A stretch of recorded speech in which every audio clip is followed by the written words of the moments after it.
Hey, welcome to Game Damage, the show about games. Lots of games. We love them. A little bit too much. Inappropriately. My love is appropriate and reasonable. Mine is deranged and strange. I'm Yug, this is Yahtzee, and this is Matt, and we've got a really cool show coming up for you. We've got some reviews, we've got previews, we've got some funny skits. And maybe some things that other gaming shows don't do. Yeah, but for something completely different, how about we start off with Yahtzee? Hope you're ready for a hot, steaming dollop of the now right into your lap, ladies and gentlemen, because it's time for the news in gaming. Citing something about ESRB advertising guidelines, Bethesda reportedly instructed several gaming websites to remove all trailers for Fallout 3 on the eve of its release. Along with asking that material be removed from the internet, they then requested that magical fairies descend from the Tree of Wishes to bring chocolate smiles to every good boy and girl in the land. And for Peter Molyneux to shut his big fat gob for once. Activision have confirmed that development has begun on DJ Hero, continuing the tradition of allowing players to flail wildly at instrument-shaped lumps of plastic, this time without even the pressure of even having fake musical talent. The title will come with a turntable controller and a mashup track list of music, and will be rated PG for pretentious kids.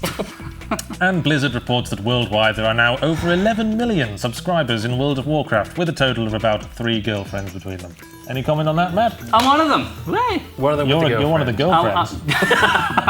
I'm one of them with a girlfriend. For the first time in about 4 years, I managed to snag a woman. Dude, you don't need your life story, man. No, I know. Well, look, I think there's a lot of people coming back to World of Warcraft now that you've got the Lich King that's just been released, right? Yeah, a lot of people left and hoard around on games like Warhammer and Age of Conan and so on. And they're coming back now that we're coming back. Have you played Wrath of the Lich King, Matt? No, not No, yet. because it hasn't actually been released yet. This is being filmed in the past, and we're addressing the mighty spacemen of the future. Don't ruin the magic, man. Don't ruin the magic. Television Sorry, magic. The magic of television. Greetings, mighty spacemen of the future. Here's Hello. something amusing.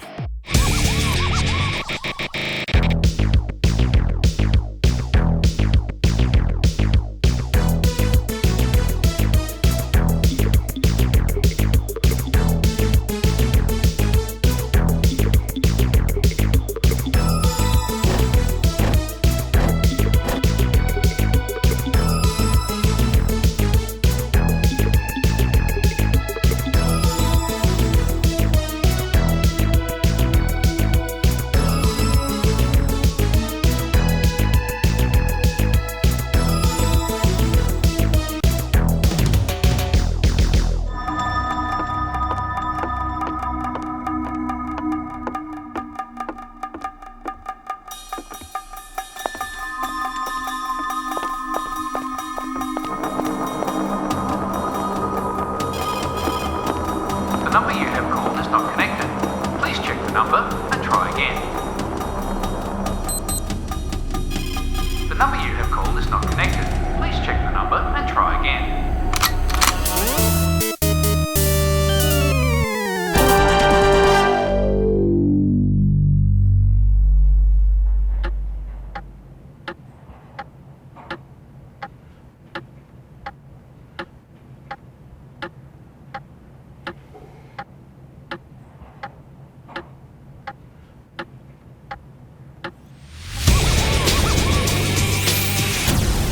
We all love the latest blockbuster games, but right now we're going to take a look at the independent gaming scene. Now, we really struggled with this. We argued for quite a long time, trying to figure out a definition for independent. So eventually we just settled on, here's some cool stuff we found on the internet you might not have seen. Now, what I found on the internet was a little game called Look Out Mr. Johnson. Look Out Mr. Johnson is basically a little flash game where you control a ghost who's chasing a middle-aged bald man. As tends to happen. He's a pink ghost. He's cute looking. Yeah, the That's ghost a is pretty cute. fearsome moustache. What makes this Mr. game Johnson particularly has. effective is actually the visual style. It looks really, really good. It's very, very bright and colourful, but stylized kind of. So you basically scare this guy away from obstacles. Yeah, right? there's actually Okay. zombies and stuff, and you're scaring I him like away how from he's the not the actual slightest threats. bit scared of zombies. No. Like Yeah, horrible death traps. Just the ghost. Cool. just the ghost. Yeah. So Yahtzee, what were you playing? Well, I picked something I found on albinoblacksheep.com. It's simply called Run, and it was apparently the winner of some quaint little forum competition they have there. As you can see, it's kind of bad. Yeah. You're basically just a small little grey potato man running through a little corridor. But what I like about it is some little innovative touches. Like, see there? Hey. The whole world rotates when you get next to a wall. Be nice if they were a little more fast-paced with it. Like, if it didn't... Yeah. Oh, and I fell down. You it. did, yeah. Yeah. Good work, yeah. I'm just not very good at it. But No. I look at this and I see a lot of potential. Yeah, okay. Well, look, I've been playing a game called Rasta Monkey, which is this Jamaican monkey that swings around in the trees collecting bananas. I know, bananas and monkeys. I didn't say anything. No, but you were gone. I knew you were. How would you know that? But look, the mechanic's really cool. I'm You really basically spooked. just settle down. You basically just spin around from tree to tree. You can grab onto anything, and it's a lot of fun. Very, very polished, especially for an independent game. So I'd suggest after the show, wait till after the show's finished. We're talking here. That's right. Go to gamedamage.net and you can check out links to take you to all these games that we've looked at today. Look, I hate having to describe games by likening them to other games. It sounds really, really dismissive. A Grand Theft Auto type Bioshock themed game. Well, actually that sounds pretty good. But look, it's the only way I can really use to describe the upcoming game Edge of Twilight by Australian developer Fuzzy Eyes Studio. It's kind of like a Prince of Persia meets God of War with elements of the Darkness and Gears of War and Zelda Twilight Princess. Now, if that doesn't make you interested, I don't know what does.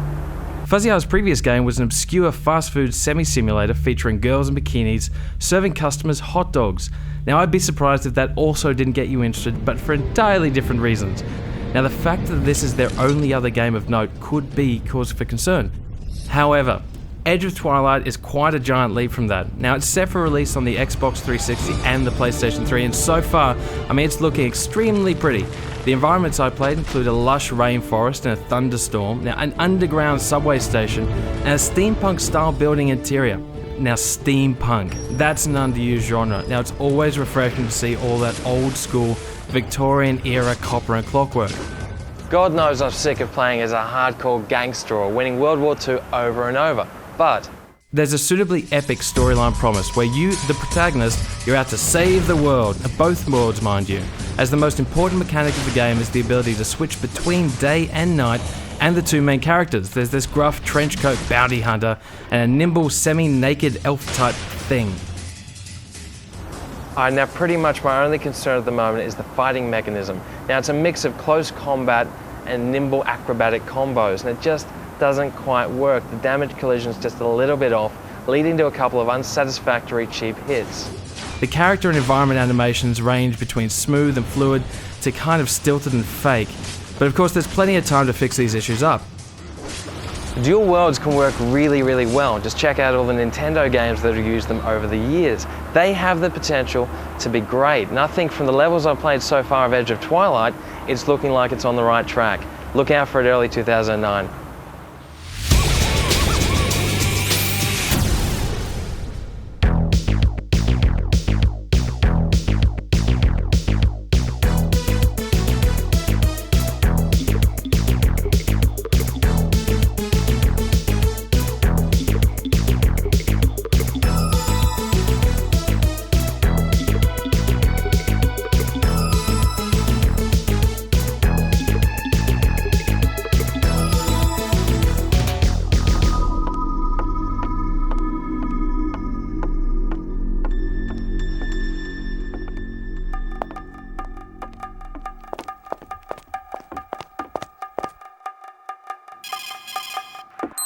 Thank you for calling Field Support. Your call is important to us.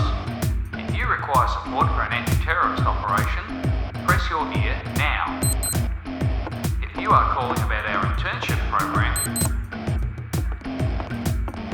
you have chosen operational support. For directions, press your ear now. For reassuring platitudes, tweak your nose now. If you are currently being snuck up upon by an armed terrorist, eject your brain through your face now.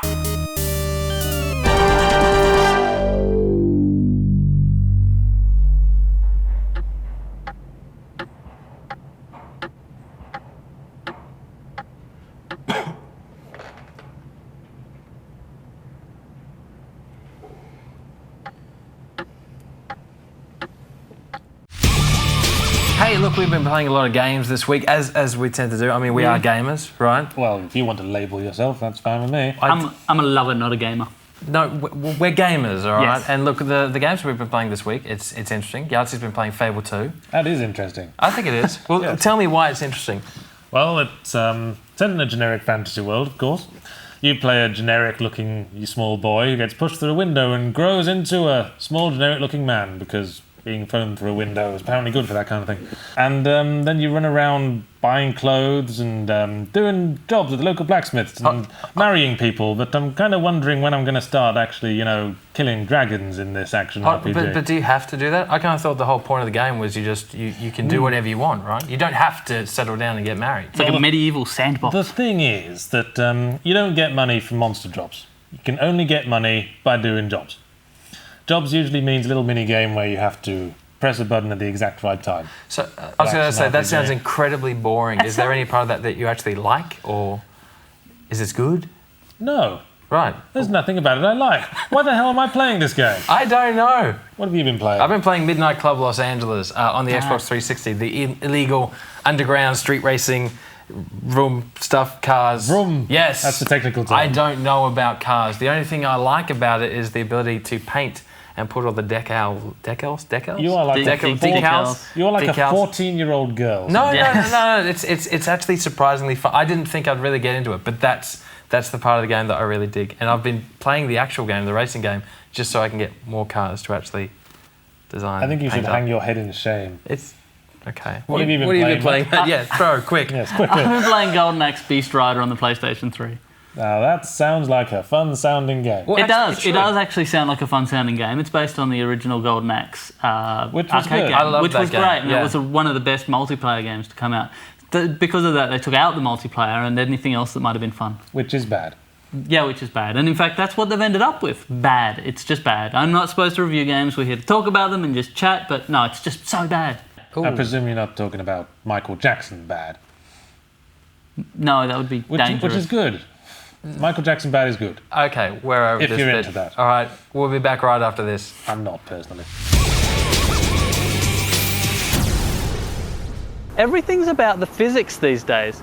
As long as your trees break and everything bounces around, you should just feel free to make your game about an elite armoured soldier fighting against impossible odds on an alien planet. The standard in physics for a long time has been Havoc. As best I can tell, Havoc is an engine for modelling the movement and momentum of empty cardboard boxes. But the technology is improving. Recent games allow the modelling of actual materials so that glass, wood, concrete and metal all splinter, bend and break like they would in real life. Organic materials also react realistically, allowing game designers to make choices that are frankly disgusting. Buildings in upcoming games have physical properties like a real building. Floors, walls, ceilings, supports, everything can be damaged, and if damaged enough, the building can be brought down. Terrain deformation is another cutting-edge system, meaning the ground can be shaped. For example, explosives could create craters, or... Actually, that's about all it does. All of this is to allow developers to pretend to care about realism.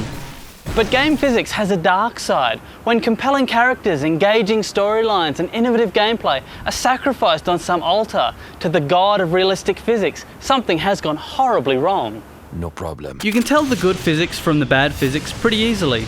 Good is when it goes without saying. It's an intrinsic part of the game world, subtle and unremarked. The bad is when it's a bullet point on the back of the game's box. Worse is when it's a major element of publicity and promotion, but at the very worst, the game can centre around some sort of overdone, gimmicky, physics-based gun. Nice. All right, there's been a whole bunch of cool games that have come out over the last month, but we're going to take a look at the ones coming out over Christmas. Nothing. Nah, Prince of Persia. Yeah, actually Prince of Persia, right? You've also got the new Sonic Unleashed game. Oh, hooray. Yeah. Sparkling enthusiasm there. They've kind of forgotten how to make a good Sonic game. All they do is just throw random elements into the Sonic formula and hope for the best. This does look a little bit more simplified, though. I mean, you've got the famous werewolf thing, but it is just called Sonic the Hedgehog. It is just Sonic. It's not full of nonsense. No, I can't stand these techniques and these mechanisms. Werewolf shit as nonsense or anything. I think it's an unnecessary addition, but I don't think it's necessarily a killer. I haven't played it, and neither have you. See, no, the good Sonic games, I think we can all agree. We can all agree with the 2D platformer versions on the Mega Drive and stuff, that they were great. Yeah, they were great good, games. solid fun. Ever since it went 3D and got a rock soundtrack, I think it's lost the plot. Well, come on, the soundtrack was always the good part of Sonic games. Whoa. I would argue. Really? No, I would argue that the 2D ones had a kind of rocky soundtrack.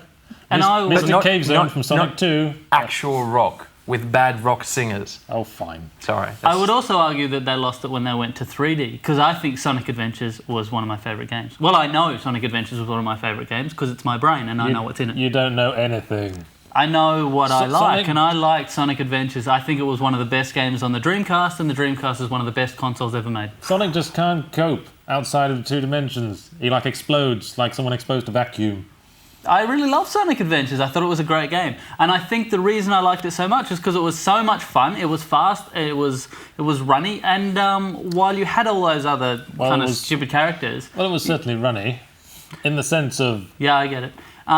You had the running and you had the fast and stuff, but you also had all the other bonus characters and bonus modes, and to me it felt like a complete game with other free games. I'm sorry, all these other bonus characters are actually terrible characters, and I can't stand the fact that then don't play the them. next game... No, because I want to play a good 3D Sonic game, and the next one after Unleashed is Sonic versus the Black Knight. That would be much more interesting, It would be, but it's Sonic versus the Black Knight, because they Sonic with a sword. I don't get it. It's like I Why? said, they don't know how to make games anymore. All they do is set up a big dartboard with a million post-it notes on, with ideas on, and they just go, boom, Sonic, boom, falls in love with boom, a carton of ice cream. There we go, cut and print. That's our game. Yeah. Let's hope this one works out, because we're really just guessing here. Well, let's see what happens when Sonic Unleashed comes out this Christmas. Everyone will hate it. Did you know that the thing that makes it symmetrical on both sides of your body, there's an enzyme called Sonic Hedgehog that does that? Well, that was interesting. Thank you, Captain Useless. And there's a protein in your eyeballs that's called Picachin. Well, now we're getting off topic. Yeah, way off We're getting topic. off the off topic, which was the Christmas releases. Yes. I guess we'd better go then. We've made a huge hash of this. Yeah. Sorry. Sorry.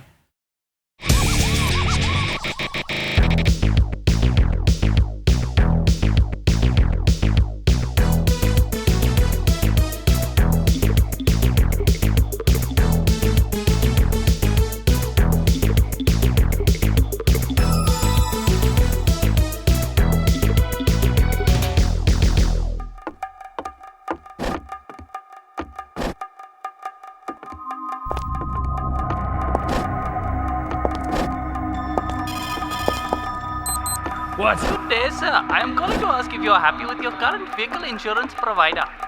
I'm a little busy at the moment. I understand, sir, but did you know you could be saving up to 75%? Listen, you idiot. I'm deep undercover. I have to find the nukes so I can save the free world and... Hold on. Is that 75%? Yes, sir. Up to 75% on insurance on cars, motorcycles, and giant robot tanks. That's actually pretty good. Your life insurance as well?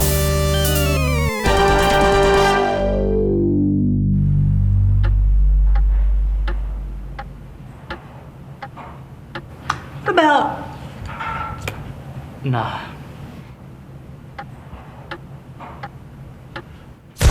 Roswell, New Mexico, 1947. UFO wreckage is discovered and seized by military personnel.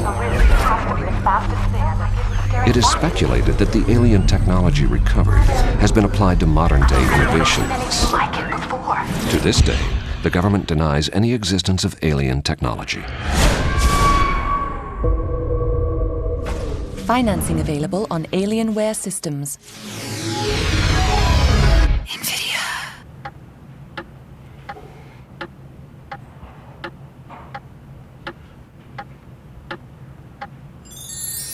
Strippers. Yeah! That's it, man. That's Yes. the stuff. Yes, well That's brilliant. Let's do this.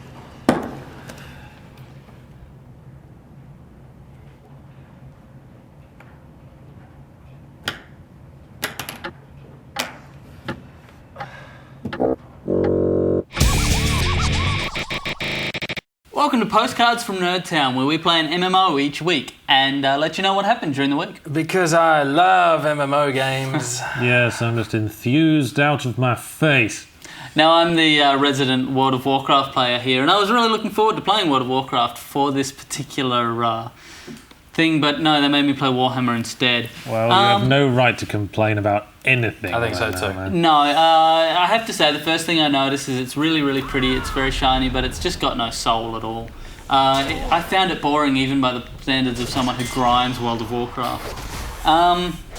There's not much more I can say about it. We wanted to relate anecdotes, but nothing happened Fair enough. Well, look, that's the cut to world me, of television. You know what? Cut to me then, because I was playing World of Warcraft, and I'm not the biggest World of Warcraft fan, so I thought I'd give it a go, have some fun. I created my character called Beardy McBeard, based on the size of his beard. It's a dwarf. I went through it and started grinding, killing random, various small, tiny creatures, including a rabbit, just for kicks, and got bored very quickly. So I decided to go online and see if there was any way where I could actually pay someone to level up my character. If you're going to cheat, don't tell us. I'm just saying, like, that's the only way that I'm just not really all that keen. But look, they're all like $500, $600. Gave up on that idea, went back online, went to Ironforge, walked around, there was colourful stuff.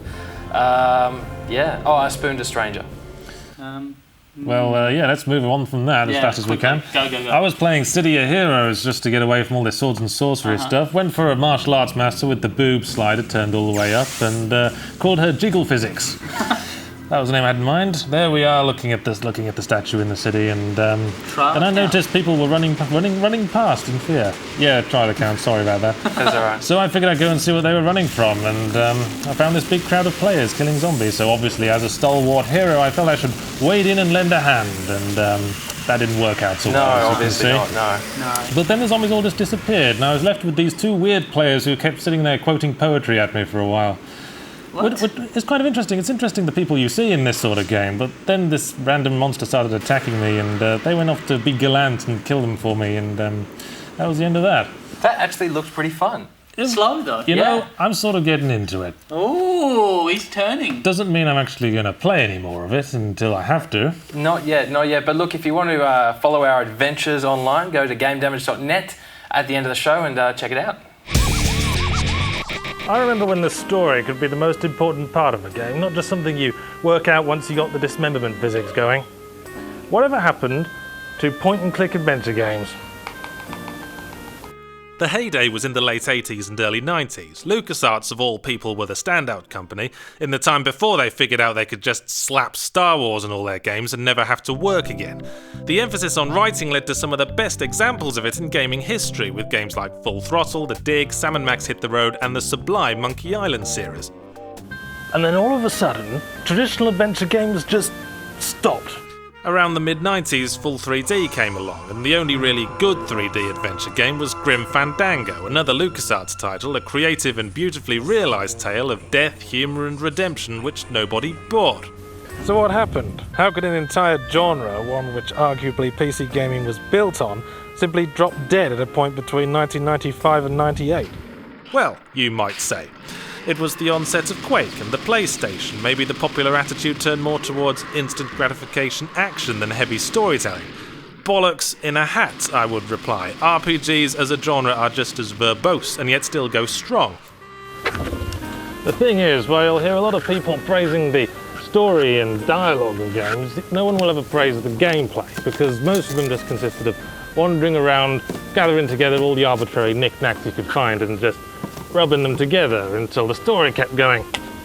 They came out of a time when resources were limited, when you could either have a good story and crappy gameplay, or the other way around, not both.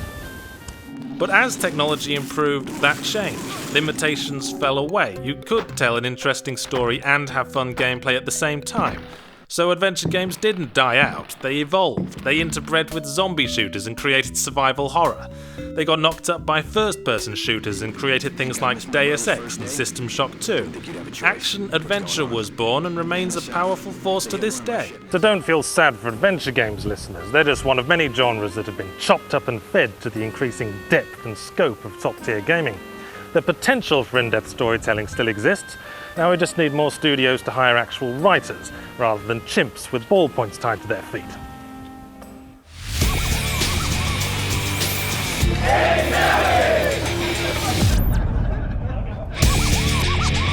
Alright, now we're at the part of the show where we answer your questions. That's right, send us these emails and we will give you our expert opinions. Matt, what's the first question? The first question comes from NetJunkie, who asks us a nice short one. Anime, what do you think of it? I love it. I'm indifferent. Okay, that was a little shorter than I expected. My opinion, I don't want to dismiss an entire genre, especially one that so many fans love. But you're going to anyway? No, I just think so much of anime is just mindless twaddle. I mean, there's some good examples. Bye-bye, half the audience. No, see, I love anime. Big robots and monsters and things flying around. Underpants. Craziness and lots and lots of underpants. Okay, sure. But like, even when I don't know what's going on, I really like it. So I love it. Yeah. Great. Well, that's a good point and counterpoint right there. I thought so. Next question. I married a female night elf on World of Warcraft and I later discovered it was a man. Does this mean I'm gay? Yes. Yeah. Pretty much. All right. Next question. Dear Game Damage, every time I use voice chat while playing Team Fortress 2, everyone thinks I'm a girl. This hurts my feelings. What should I do?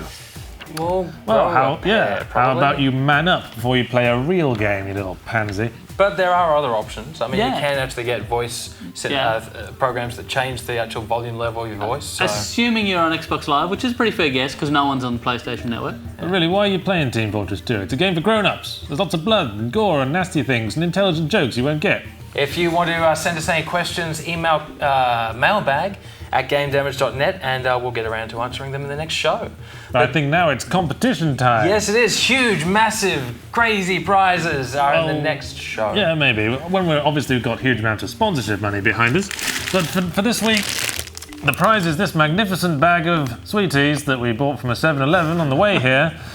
And to be in with a chance of winning this fabulous prize, all you have to do is tell us in 10 words or less what party mix has got to do with video games, because we kind of drew a blank on that one. Yeah, pretty much. Now send your answers to competitions@gamedamage.net and we'll get around to judging them very soon. Yes, when we've got a proper series. Yeah. Now, And we're rich, send this dripping with video- jewels. Send this video around to all of your friends, all of your enemies, everyone you ever met, people you don't know. Just staple it anywhere. Give us feedback on the forums. Go to gamedamage.net and let us know what you thought. And then buy yourself a nice ice cream to celebrate. You There we deserve go. it. You do. Thanks for helping us out.